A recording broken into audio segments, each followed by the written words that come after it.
ഇനി അടുത്തൊരു മാലയാണ്. ഇതുണ്ട് എൻ്റെ കഴുത്തിൽ കിടക്കുന്ന ഈ മാല. ഇത് മൗണ്ടൻ ജെയ്ഡ് എന്നും പറഞ്ഞിട്ട്, ഇത് ഞാൻ ഇതിന് മുന്നേ നിന്ന് ഹോസ്പിറ്റലിൽ നിന്ന് വന്നപ്പം റിസൈൻ ചെയ്ത് വന്നപ്പോൾ അവരെനിക്ക് ഗിഫ്റ്റ് തന്നതാണേ.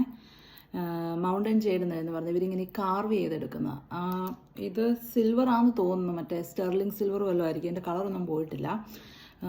പിന്നെ ഇതുണ്ടോ, ഇതിൻ്റെ തന്നെ കമ്മലും ഉണ്ട് ഈ സെയിം. ഇത് ഈ മൗറി വിശ്വാസം അനുസരിച്ച് ഇതിന് കുറച്ച് മീനിങ്സ് ഒക്കെ ഉണ്ട് കേട്ടോ ഈ സംഭവത്തിന്. എനിക്കത് കറക്റ്റായിട്ട് പ്രൊനൗൺസ് ചെയ്യാനൊന്നും അറിയത്തില്ല ഇവിടെ വേർഡ്സ്, അതുകൊണ്ടാണ് ഞാനത് പറയാത്തത് കേട്ടോ. അപ്പം ഞാനത് സെൽഫ് ലവിൻ്റെ ഭാഗമായി എൻ്റെ തന്നെ പേര് എഴുതിയ ഒരു, കണ്ടോ, റിനു. പക്ഷേ ഇതിൻ്റെ ചെയിൻ ഞാൻ ഉദ്ദേശിച്ച ചെയിൻ അല്ല, എന്നിരുന്നാലും കൊള്ളാമെന്ന് തോന്നുന്നു. ഓക്കെ അല്ലേ?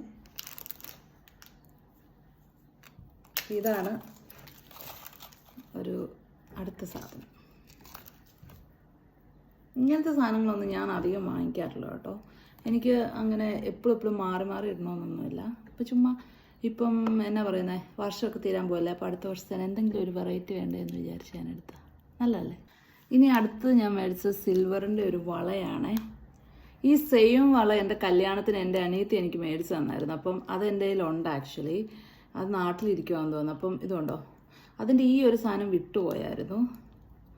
പക്ഷെ എന്നാലും നമുക്ക് ഇടാൻ പറ്റും, ഇങ്ങനെ കയറ്റി വെക്കാനേ പറ്റത്തുള്ളൂ. അപ്പോൾ ചിലപ്പോൾ അത് ഊരിപ്പോകും. അപ്പം ഈ സിൽവറൊക്കെ ഇടുമ്പോഴേ ഞാൻ വിചാരിച്ചു എൻ്റെ കയ്യിൽ ഓക്കെ ആവുമെന്ന് തോന്നുന്നു. ഓക്കെയാ. ഇഷ്ടമാണ്, നല്ല രസമല്ലേ കാണാൻ. അപ്പോൾ അതാണ് അടുത്ത സാധനം. ഇത് കണ്ടോ, ഇത് വേറൊരു വള. ഞാനങ്ങനെ വളയും മോതിരവും ഒന്നും എടുത്തില്ല. ഒന്നാമത്തെ കാര്യം വളരെ ഫണ്ണി ആയിട്ട് തോന്നും. എൻ്റെ ഈ നമ്മൾ മടുക്കുമ്പോൾ അല്ലെ ചൂടൊക്കെ അടിക്കുമ്പോൾ എൻ്റെ കൈയും കാലും ഒക്കെ കുറച്ച് നീര് വെക്കും.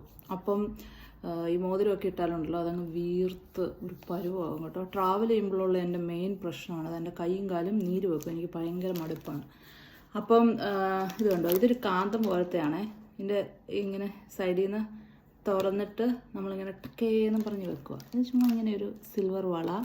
കാരണം ഈ സിൽവറിൻ്റെ മാലയും കമ്മലും ഒക്കെ ഇടുമ്പം ചുമ്മാ എനിക്ക് തോന്നിയാലും ഇടാനല്ല. ഞാൻ സാധാരണ കയ്യിലൊന്നും ഇടാറില്ല കേട്ടോ. കാരണം ഞാൻ പണ്ട് തൊട്ടേ അങ്ങനെയാണ്. എനിക്കിങ്ങനെ ഒത്തിരി സാധനമൊക്കെ ഇട്ട് ഇങ്ങനെ നടക്കുമ്പം ഭയങ്കര ഡിസ്കംഫർട്ടാണ്. അതുപോലെ എൻ്റെ ഡ്രസ്സിങ്ങിനെ കുറിച്ച് ഇങ്ങനെ ആൾക്കാർ കുറ്റം പറയാറുണ്ട്. ഈ അമ്മച്ചിമാരുടെ ടൈപ്പിലുള്ള ഡ്രസ്സൊക്കെ ഇട്ടുകൊണ്ടാണ് നടക്കുന്നത്. എനിക്ക് ഇച്ചിരി ലൂസായിട്ടുള്ളതൊക്കെ ഇട്ടില്ലല്ലോ ഉണ്ടല്ലോ, ഭയങ്കര